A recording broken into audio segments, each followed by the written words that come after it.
Ang DTF machine ng LCC Legazpi ay ginamit ng 7 araw na may total of 77 meters. Ito ang printer head, capping, head clean,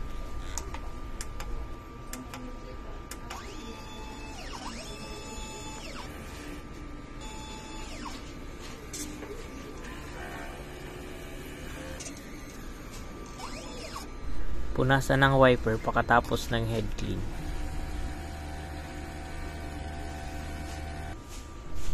I-check ang nozzle.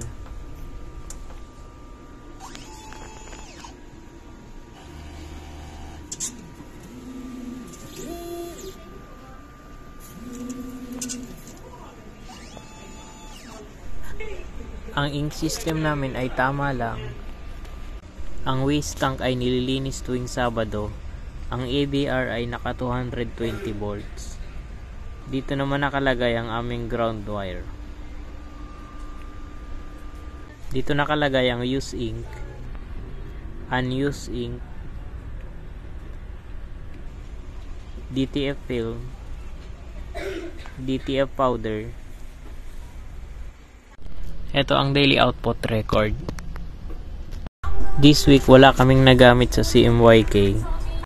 Weekly physical inventory record. Printer daily checklist. Yun lang po, thank you.